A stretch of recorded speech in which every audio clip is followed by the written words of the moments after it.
Good morning. You are listening to WRMC 91.1 Middlebury FM.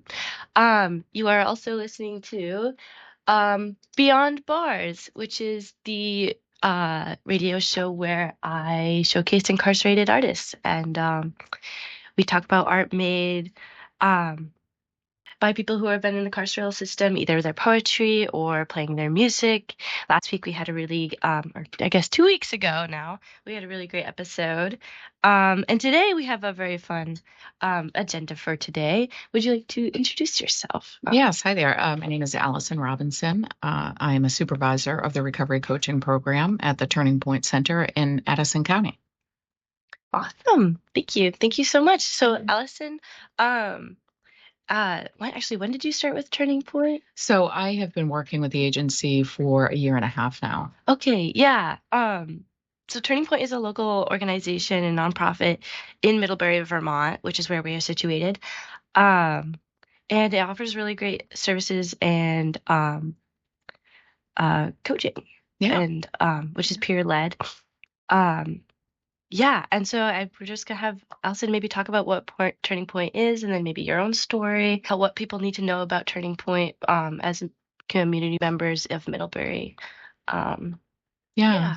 So as Remi said, Turning Point Agency is a peer-led organization. So what that means is that everybody in the organization has some connection to recovery. So we offer lots of different services, primarily recovery coaching, which is you're working with somebody who has, like I said, already, on the journey or in their path of recovery. And so if you're somebody who is struggling with any kind of addiction, whether that means it's a substance use issue, whether it's alcoholism, whether it's, could be eating, disordered eating, gambling, anything like that, you would be paired with a recovery coach, and often people will meet with us once a week. And we're just kind of sitting down with a person and listening, is a big part of it, really listening to a person. And it's also, we call it strength-based. So we're really trying to focus on a person's strengths. We try not to, belabor the issues of the mistakes people feel like they've made in the past, but really try to focus on the present moment, and what, it looks like for them going forward, maybe what some of their goals are, and trying to support them in the process, some next steps that they may be able to take. Try to focus on sort of like an action step that they feel like they can take, in this moment. A lot of times people will come to us when they're feeling very overwhelmed by circumstances in their lives. And so it can feel a little bit paralyzing, sort of like, where do I begin? But, we really just try to sit there and be present for the person. And there is no judgment, there isn't anything like that. It's really just a very sort of open, atmosphere that's conducive to exploring some of the things that a person is, feeling like, I've, people might say, like, I feel like I lost myself, in my addiction, and maybe they want to get back to who they felt like they were beforehand, or maybe they just feel like they, want to explore all kinds of brand new opportunities. So whatever their path is, we're there to just, have that conversation and support them in trying to do that. Yeah. Yeah. And this, how long has Turning Point been around in So I Middlebury? think it's been in the Middlebury area for over 20 years. Oh, wow. Okay, Yeah. so it's older than I thought. Yeah. So, and it's just a wonderful organization. I mean, we just renovated our building. We have a beautiful space that's downstairs now that is just wonderful. We just hosted a wonderful film by Gabor Mate called The Wisdom of Trauma. And we had wonderful attendance. There were over 40 people there. It took up all the chairs. We had to get extra. It was just, it was really wonderful. And so, the community support that Turning Point has, I think, is really something very unique and special. And I think that it's one of those things that addiction is still a challenging thing, when it comes to stigma. I think that, there's still this impression that it's like, oh, I don't know, it's like people with problems or whatever, or come from, backgrounds that are challenged, and maybe you were just raised around addiction, and it's really not that. I mean, I've worked with so many different folks, people who, I mean, I've worked with people who are attorneys, doctors, lawyer, like all kinds of walks of life, artists, you name it, who are secretly struggling, because the stigma is still so prevalent. So I think the turning point, what it offers is an opportunity to be able to be yourself and to sort of shed some light on those shadow parts of ourselves that we feel like aren't acceptable to the public. And we have an opportunity to really, just walk that leg of a journey alongside the person. We're not directing it. We're not advising people or telling you what to do. We're really just being there to be able to have that connection with another person. Yeah. Yeah, that's really special. It is pretty special. Very special. We also have a lot of different groups. We currently have a group called Writers in Recovery that is on Monday nights from 6:45 to I think it's 8 o'clock. I facilitate several different groups. One is called the Invitation to Change, which is for family and friends of those who are struggling with addiction issues. That's on Mondays at 12. I also run kind of an alternative support group, which is called Smart Recovery, based on SMART goals. And that is on Fridays at 1 o'clock. I also do, it's parenting groups. So for parents who are in recovery or some kind of treatment, that's on Thursday nights from 5:30 to 7:30. And then next week we have another group coming up for moms who are in recovery. So either pregnant or parenting. It's called My Time. It was previously called Rocking Horse. It's been around for a long time. And that's something where, it's like moms who are in recovery have an opportunity to come to the group. There's childcare provided, a meal provided. So it's from 11 to 1 starting next Thursday on the 9th. And moms have an opportunity to connect with other moms, who are also in recovery and just kind of relax a little bit so they're not necessarily, caretaking or for little ones or whatever. So that's kind of a nice addition to what we do. Wow. Yeah, and you're starting that next week, and that's why. Okay, yes. That's awesome. A little plug there. And you've only been there a year and a half, and yet you're helping run all these. Well, it's been a long time coming for me. I felt like, I had been in the hair and makeup industry for a very long time. I had owned a hair and makeup studio in Norwich, Vermont for 11 years. And I think that I always felt like what I was most passionate about was having these conversations with people, just about the interior of their lives, not necessarily about the highlights on their head, which I always felt like I was sort of like, what I cared about was conversation, but we were calling it, I'm doing highlights. And it was, I was sort of like, I kept saying to myself, like, I would love to be able to have these conversations, these in-depth, wonderful conversations with people without having to feign, I really care about your haircut. And so finally, when I found this ad and I found out that this was like an actual thing, like recovery coaching, that you could use your lived experience. So all of your, say 20, 30 years of struggling with maybe addiction or whatever it's been, and that there was value in that. And that I thought was so beautiful. And I thought, imagine that, like taking all of the years of struggle and not saying, oh, look at all the time you've wasted, but saying, look at all the value in that, right? Yeah. Because I think that there's this idea, like we talk about this in recovery a lot, that, if a person is sober for 5 years and they have a lapse, and there used to be an idea, a very archaic idea that, if you lapsed, now you have to start all over and from the very beginning in your recovery. And what they eventually recognized was that, no, it has a cumulative effect. So all of those things that you had learned in those 5 years, you didn't forget. You still take that with you. So when you begin your recovery again, you're taking now all of that wisdom into that new recovery. And so you kind of have a leg up. I mean, to imply the start from the beginning is to maybe see it as like a linear progression, and it's not going to be it's going to. Well, and just like anybody's life, right? I mean, if you think about like just life in general, is anybody's life linear? So why would we think something, is like, something like recovery, why would we think that that would be linear? Where people are not apt to be linear. No. Right. We're all messy human beings. Yeah, we're messy. Yeah. Yeah. Yeah. So it was an ad you saw So it was an ad that I saw, yeah. And I remember, I was actually, this is so silly to say this, but I had given up my salon in Norwich. This is right around the time of COVID. And I had given up my salon and makeup studio, and I had gotten married, and I was thinking I was just going to be sitting at home and I was going to be writing poetry. And this was my great fantasy. I also, had always like had this affection for Hemingway, who had this, philosophy of that as long as he wrote, one decent page by noon, then he could start drinking. So this was my philosophy back in, I guess that was 2019 before COVID. And I was sitting at home, and, I had this now husband who was a corporate attorney. And I just thought, oh my God, this is my dream. This is just so fabulous. And, I found that the time that I would pull out the Prosecco was getting earlier and earlier. And I was trying to live out this fantasy. I think like, okay, I'm going to put out these pages of poetry and then I'm just going to drink and it's just going to be so lovely. And it went from feeling like, oh, this is my ideal to feeling that I couldn't control my drinking pretty quickly. And that I was prioritizing the drinking over the poetry, and, things went south pretty quickly. And, the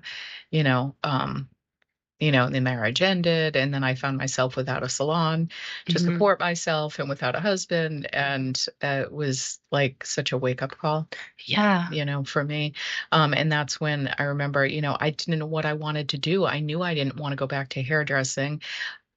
All those clients were gone at that point, and I was floundering. I went and got my real estate license. I thought maybe I could do that. I was in Woodstock, Vermont at the time, and I just didn't fit into that scene at all. And I was like, oh God, this isn't what I thought it was at all. And so I was really struggling to figure out what to do. I found myself working at the front desk of a hotel at a Quality Inn.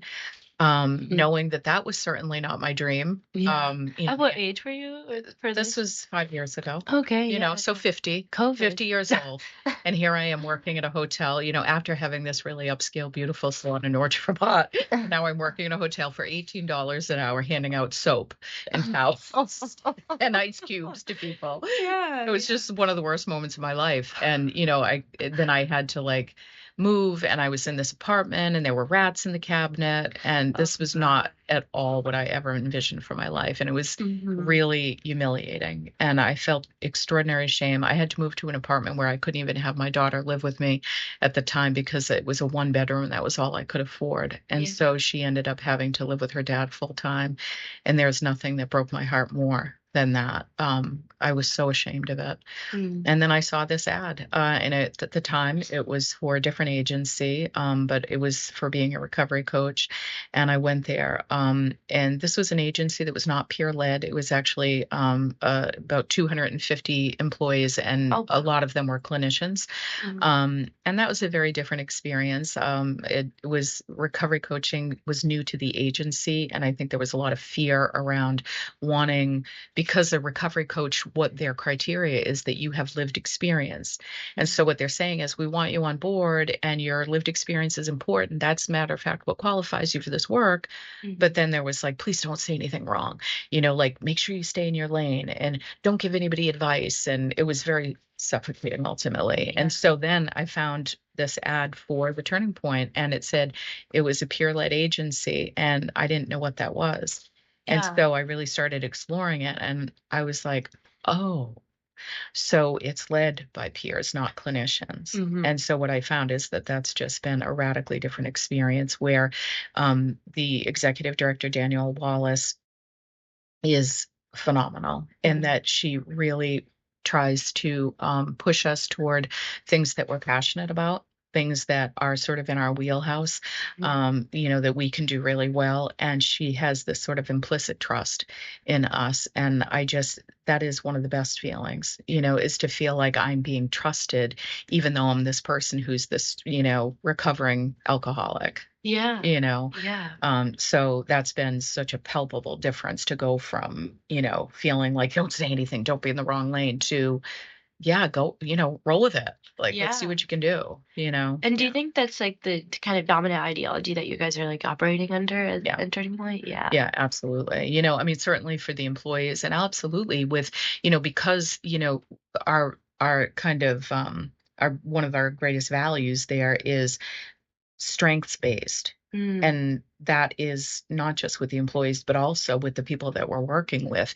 Again, when we're working with people in coaching, it's really about we're focusing on your strengths. I mean, we're people who our entire lives, people have been focusing on like all the things you've done wrong, the mistakes you've made. How could you have done that? And so to finally have somebody say, you know what, like, look at all these amazing things that you possess, all these characteristics and qualities. And, so to, I think, have that highlighted and, really celebrated, is really important for people, to feel like we're looking at all of the things that you are doing and you've done. And I think people don't realize that. I think that if you've been, maybe you've burned a lot of bridges in your family and a lot of people are looking at you like a failure, like, oh, you lost custody of your kids, or, you've done, you've been incarcerated, or any of the things that society really frowns upon, right? And so you've been condemned for that. I think it's really sort of a surprise when people are like, but look at what a survivor you are. You keep getting back up.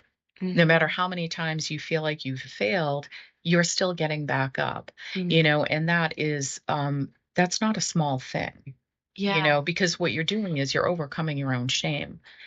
And shame to me is just one of the things that really nothing can grow up out of shame. And for a lot of the people that we work with, their lives have been, from the very beginning, a life filled with a lot of shame. Whether it was because of poverty, because of addiction, because of families that, there were a lot of people in the family that were incarcerated, so you've got all this history that you're born into.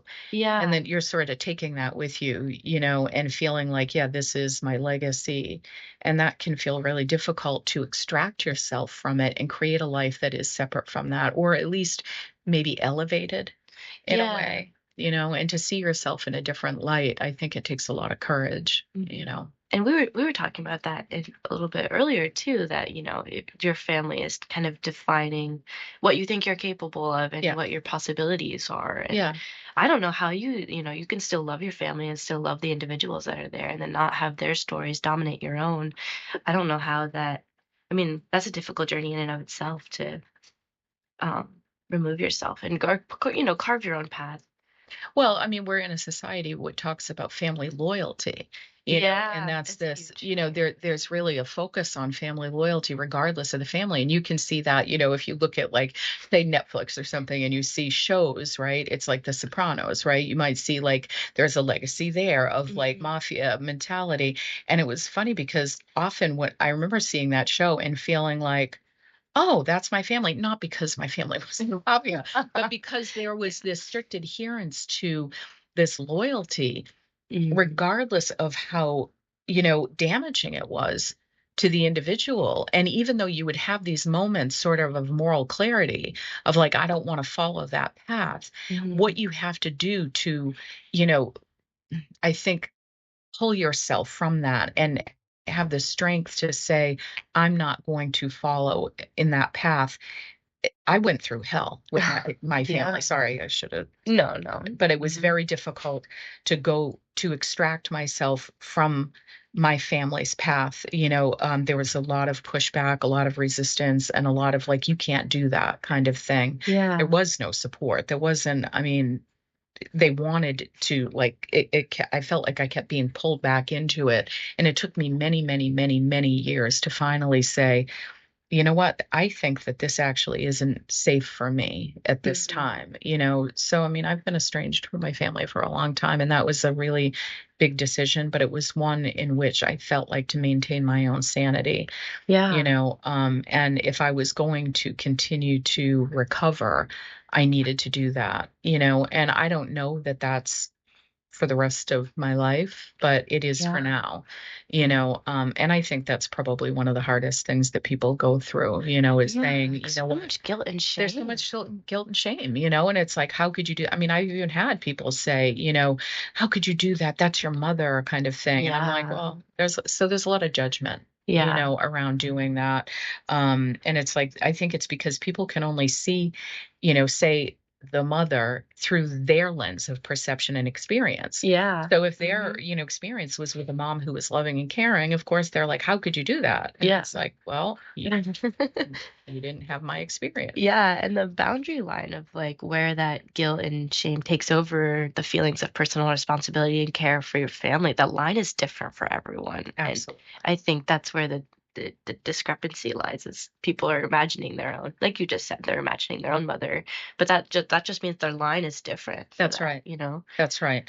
You know, and I feel like that's the thing, right? It's like, and that's what I love about the turning point, is that I feel like, you know, we really, as coaches, are trying to engage our participants through not our lens of experience, but through the lens that they are sharing with us, you know, what they have lived through, what they are experiencing, what has brought them to where they are, and what it is that they're interested in doing as far as their recovery goes. And that can mean a million different things. There are people who want complete abstinence.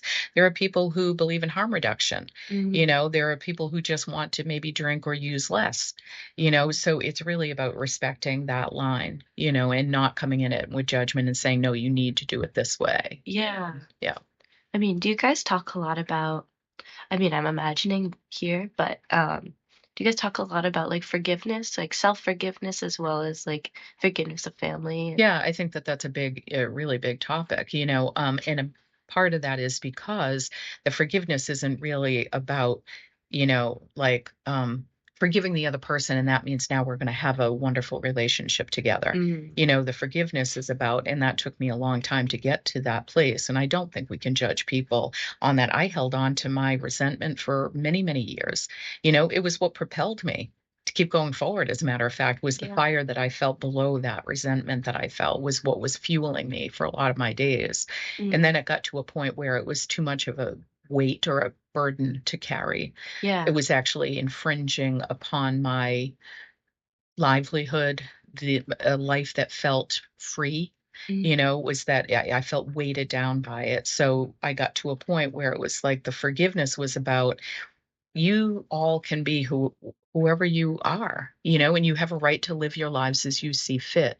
But I also have that right. You know, and so in forgiving them, it wasn't about, okay, so now we can all reunite and be happy. Because if people that, you know, I mean, for me, I'll speak for myself and my family, if they're still in active addiction, I can't. I mean, I'm not going to risk my own, and it really is about sanity.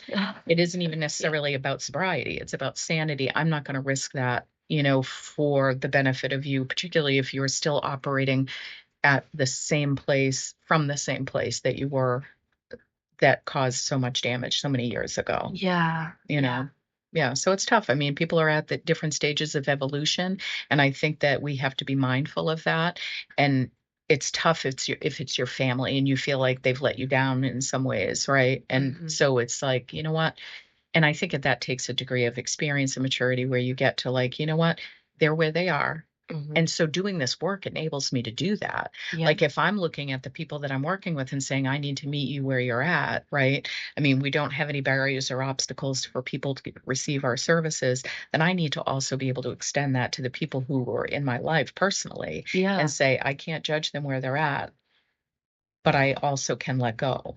You know, and so, yeah, it's kind of a pivotal moment, and I think in a person's life when you make that decision to honor yourself. And that is part of the self-forgiveness. I've needed to forgive myself for sort of crossing the bridge and waving to them as they were on the other side. And that took a lot, you know, because I did feel tremendous guilt, you know, around that. But I can't imagine. Yeah. You mentioned that you write poetry and that you're a writer. Has that like been with you your whole life? Have you always been practicing that? Yeah, since I was 8 years old. Oh, wow. I started writing, and I remember it was a blue butterfly fabric journal that I had and a silver pen that I wrote with. I think it was, my intent was, I always longed to be fancy. You know, I grew up in a place that was called Carriage Hill.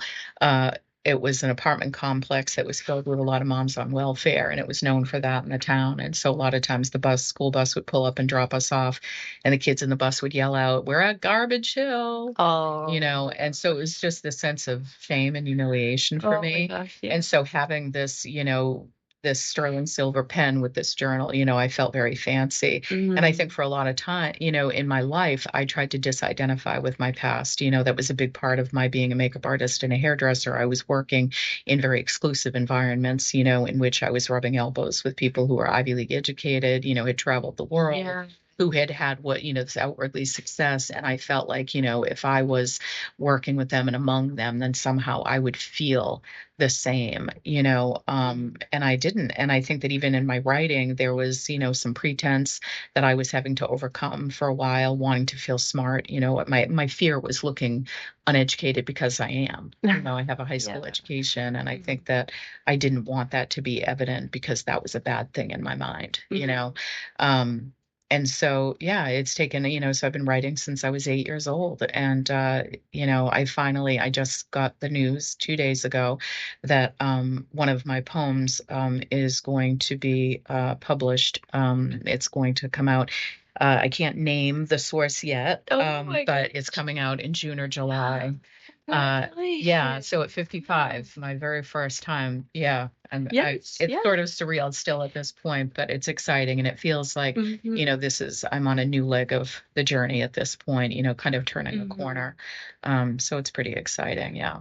Well, I know with writers and writing poetry, it's often like, I know, I just, you say like, oh, I'm 55, but like, you need all that experience to be able to write something beautiful, your life experience has informed the art you make. And I've heard a lot of writers be like, you can't write when you're young, you have to live. You have to live a little. You really have to live. Although my daughter might be exception, she's also a writer. Yeah. And some of the stuff, she has a very raw, natural writing voice, something that I would have given it my eye teeth for when I was her age. She's 19, and hi, Harper. She's in Ireland right now. She's studying abroad, but wow, she's a natural writer, and I've always been like, oh my God, where does that come from? Comes from you. Well, but I also recognize that, it's also, her life wasn't, she hasn't had to work through a lot of, whether it was, childhood trauma and addiction and poverty, and work through a lot of the things that I was working to overcome. And I think, that looked like acting out, at a young age. And, she's been able, I think, to just kind of focus on, her writing and her art. And, and I think that that's just sort of I don't know, it's a different voice. I think mine was just very, very angry.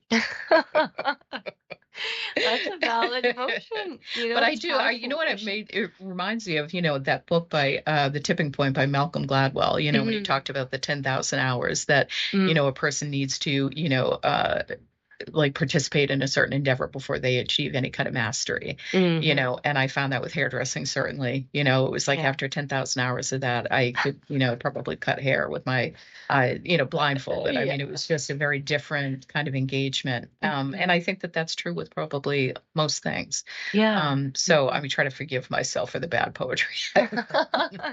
I don't know.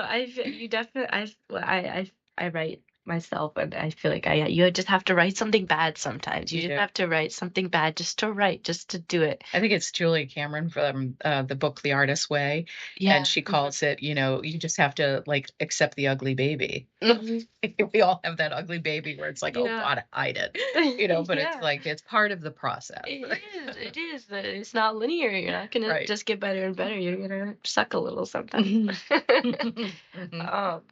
But that's awesome. What do you think has been reoccurring themes throughout your art? Have you seen patterns, or has it been a progression with you changing? You had mentioned before that we have different iterations of self that we go throughout life. Yes. I wonder has your art really reflected that? Yes. Have there's been consistency? Yes, absolutely. I would say that, like I said, when I was first writing, certainly when I was a teenager, it was a lot of very angry stuff, and I was just furious about a lot of things and felt very disempowered, I think, and oppressed in my family. But now I would say that, there still is that element of, I mean, I can't just I'm not just going to set aside, what my upbringing is. It is a part of what has shaped me. And I feel like there is an importance to that. So I feel like I'm no longer obsessed with disidentifying, with that facet of myself, my upbringing. But so I think that that is definitely woven into, my art. But there's also a huge element of, I would say, my preoccupation with, sort of the superconscious mind, and what this experience of quote unquote reality really is. I'm sort of fascinated by consciousness, in general, and what it is that we focus on, and what it is that I think we are capable of creating just with our thoughts, not to get too California spiritual here, but I just feel like, I am interested in the psyche and, the evolution of a psyche and, how, if you stop seeing yourself through the lens of like your programming, that you grew up in, then, and if you say, well, I don't have to adhere to that, that may have been at one point, but I have the, opportunity to see myself any way I'd like. And, I've recently had this epiphany in which I recognized that I was seeing myself still, as a child through this lens of shame, and embarrassment. And I made a conscious decision in that moment. This was literally just a couple of weeks ago where I just said, you know what, I'm not doing that anymore. I just feel like it's, run its course and I'm done with it. And I cannot even tell you the things that have happened just within the last couple of weeks as a result of having done that. It's like seeing myself radically differently, maybe through the lens of not just compassion, but also like, you know what, you're kind of awesome. Like there are a lot of awesome things about you. And I wouldn't just say that about myself. I feel like that about everybody. But it's like I've never been able to recognize that those facets of myself. I certainly wouldn't acknowledge them. So I feel like that's really shifted something in me recently. What caused the catalyst? Like what was the catalyst? I was in a training recently, and the facilitator ended up addressing something that I had done that could have used some work. Now, this is an advanced training facilitator training. So it was constructive criticism, but my experience with criticism and my upbringing was one that was really blah. And so when you did that, it was like I immediately felt this shame and I felt scolded. And so I had written to him privately and just like, had some words about it. And then I realized after I slept on it overnight, I was taking a walk with my dog the next morning and I was like, oh dear. I'm like, this is the past. This has got nothing to do with what actually happened. He's trying to help you in your group, because I do a lot of group facilitation. He's trying to help you with that. And I thought, I've got to give up that story. Like, it's an old story. And so I made, right in that moment, I said it out loud. I said, I'm just deciding, like, I'm done with that.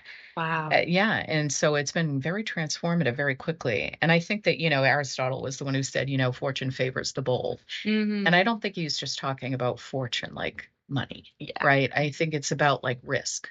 When we take that risk and we have the courage to see ourselves differently, I think then that's very transformative, because then the people around you are also then able to see you differently. Yeah. And that's kind of, just shifting the way your narrative of yourself, like just being able to understand your narrative in a different way, perspective. It's very, I think it's amazing that this peer-to-peer coaching is able to do that for you as well. Yes.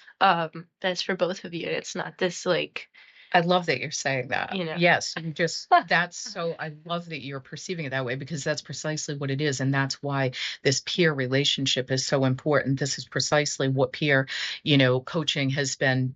That's the reason for it, is because what was realized finally, probably about 25 years ago when peer coaching became a thing, it's still in its infancy, of course, because we're still trying to navigate so many facets of it. But that's what was discovered, is that, it's this mutually beneficial connection, and I think that it was maybe in Portugal, the study was done when you take people out of incarceration and, they're under the microscope and you're putting them, under so many restrictions and they can't find a job. And there's, and it's like they can't find a job. They can't, find connections, and that they end up returning back to, substance use. But when you take a person and you embrace them in the community and you ensure that they can get employment and you connect them with all different kinds of resources, right? Then all of a sudden they thrive. And so the recidivism rate diminishes. I mean, it almost completely went away during this study that they showed. So it's not about the substance necessarily, but it's about connection. Yeah. And I mean, when you're doing it from this perspective of like, I'm going to advise you, I'm going to tell you what to do. Especially I think incarceration, as I've talked to different people, there's this infantilization element where it's like, I'm going to tell you what to do. I know what's better. You don't, you've been in a facility, you were there because you're not capable, and that's so dehumanizing. It's so dehumanizing and degrading, and it's like, so to be able to say to people, I actually have tremendous faith in your capacity. As a human being. Your experience and your wisdom from your life experience is it has worth, and has, you can take that with you, when you come out of incarceration. You're not at a blank slate right now. You have a lot of knowledge that we should, I don't want to say capitalize on, but you should take into account of what you're bringing into with your new world. Which is crazy that, it's so new, maybe it is, it's that crazy that it's only 25 years since it's really come out. Wow. But do you guys at Turning Point, do you I guess you've mentioned these workshops. Are you facilitating like art making or like poetry writing? I mean, I guess maybe you said Monday night. So Writers in Recovery. And I think that now that we have the renovation that was like the eternal renovation, but now that it's finally complete, we're really looking at a lot of different. We also do, like, there's somebody who comes in and does sound healing once a month, which is really cool. Yeah. And a lot of different things. The director is currently in the process of buying like a pool table, ping pong table, and so we'll be able to have games and stuff in that room downstairs. So there's the community can come in. Yeah, third space. Yeah, a third space. Exactly. That's precisely what we're looking at. And then really, starting to take a look at the art stuff. Whether that means doing some sort of poetry, group. And I mean, I think what would be ideal is to get somebody who is interested in doing art and coming in and having something like that happen. Yeah. But we're also opening up to the space to any people who are, doing those things and need a space to be able to do it. Just give us a call, because we'd love to be able to host something like that for people. Yeah. Well, I know we came in when I know this, even if the listeners don't, that you have some poetry to read today. Would you be open to reading? And is this stuff that's being published soon, or are we like? So that's this is not. Okay. This is not the one that's being published. That's something else. So this is called Written Tuesday Morning at Dewey's Landing. I was writing about you being the splendor in a swarm of bees. I was writing about a single thorn. I wrote about a quill. I said, essentially, that you were honey. I said, I am the end of everything. I wrote and deleted the word kill. I wrote clear as a shot about her pistol blue eyes, Daddy's drunken drag ensemble, picking their secret locks, his wondrous rage, her slick bondage, their beautiful bloody cage, my home, the spectacular effervescence of your buzz, the hollow casing in my heart, our paper nest. I wrote about love. Wow. So that's one. Wow. Yeah, and I suppose I could read this one. Good. This one's called Onto You. I watched the calligraphy in your eyes curl around the deceit of starlight, when you were brave as a demon seed fluttering in a widow's tomb. All the branches of evolution, a time bomb winking at life's illicit truth. Your cool celestial skin, a calibration of swords slicing the wolf moon in my hands. I am onto you. Your heart's unwritten parables paint the fragile, branded bodies of autumn's decaying hues. Cold wax, crimson seal, silencing the honeyed signet of forbidden fruit. Bare, sardonic smile of candy apple highs. Bellyful of low-down tin roof rusted blues. Fistful of bleeding moon. Wow. That evoked wonderful imagery. That was very beautiful.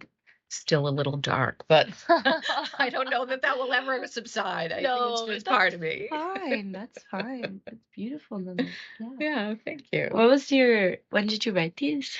So I would say in the last year. Is the process like you write a little bit and return, or is it like one shot, like you're going? And it's generally one shot. Yeah. And there are times, though, I was just talking to my daughter about this last night, that, I'll return to something.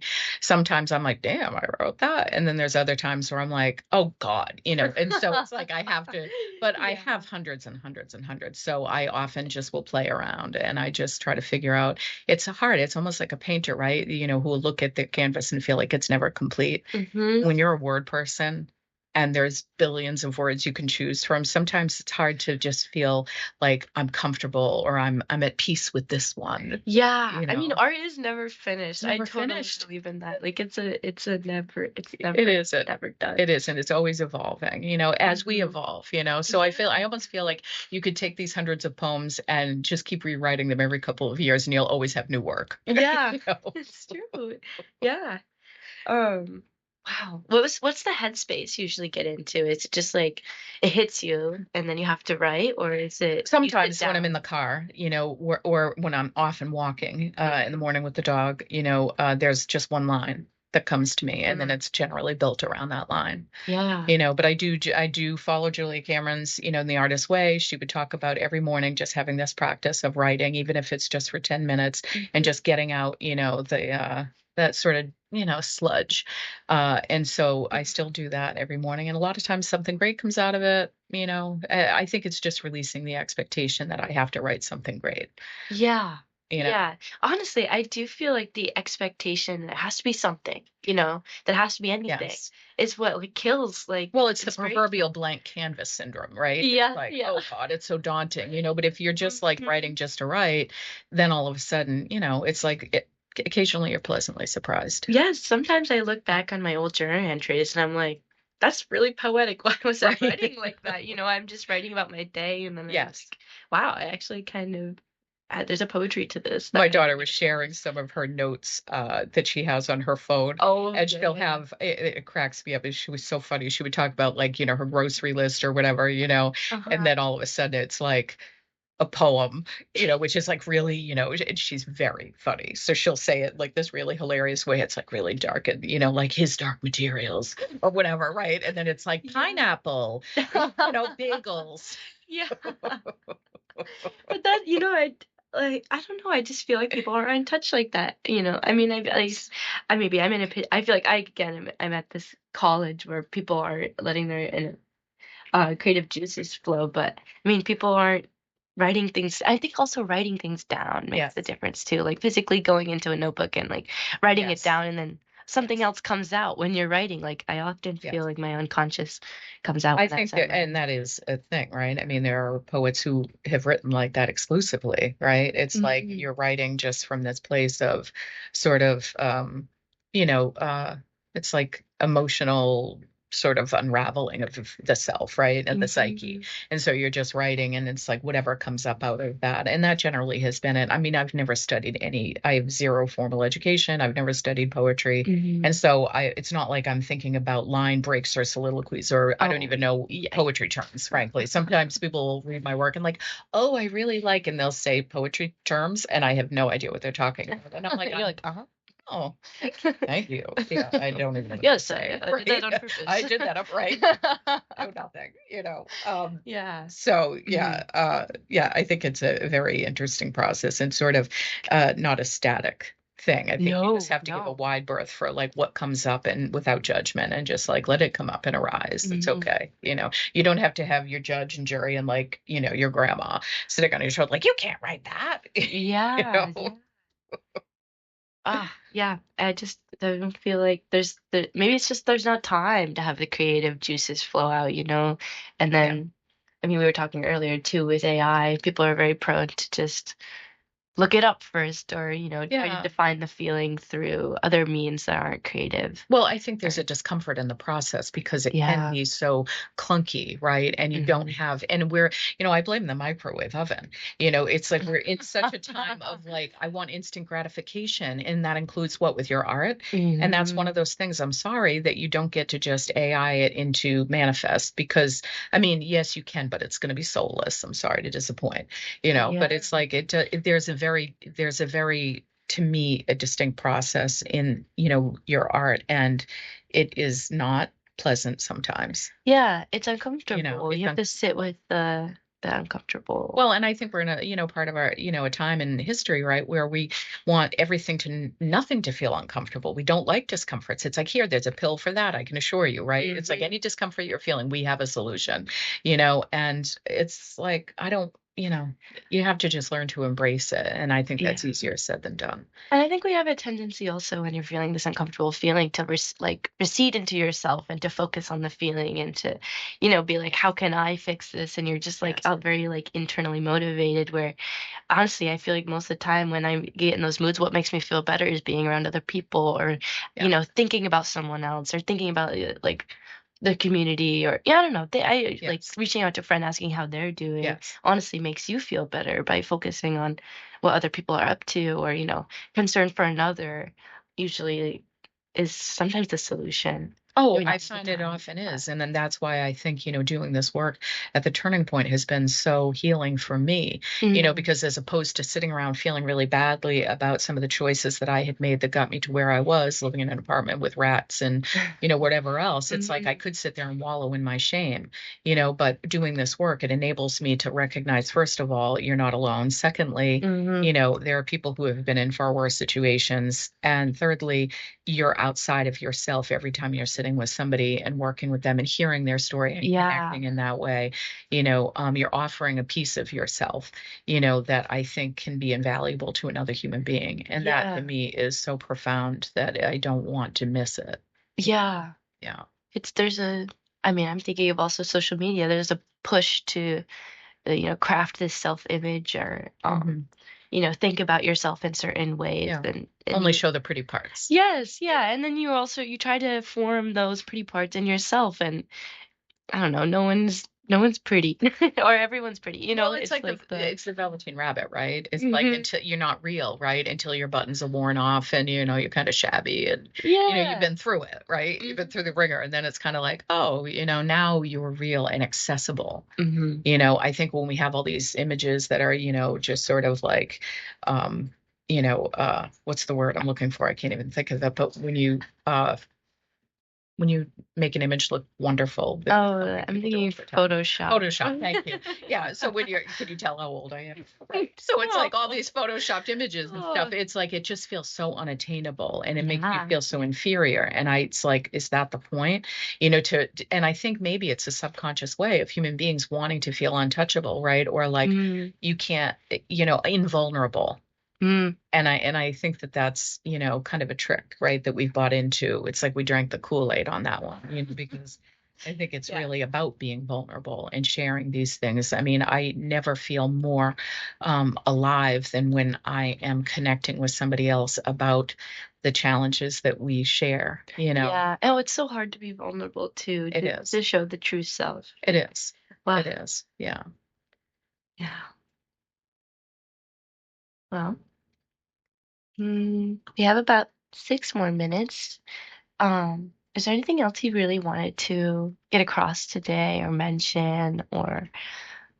Yeah, I mean, I think it's just, if there are people out there who are, challenged by whatever it might be, and in the Smart Recovery group that I do on Fridays at 1:00, it's a hybrid group and a lot of people join in from all over the country. And actually we had a woman week from England, which was really cool, especially her accent. And so, it's like there are people from all walks of life, who are secretly contending with, I think, something that feels very overwhelming. Whatever the addiction may be, to me, it's almost becomes irrelevant, because I think that it's all one of the same, including social media as an addiction. Yeah, I was gonna say addiction is a lot more than just substances. Well, it has so many manifestations, right? Like it could be anything.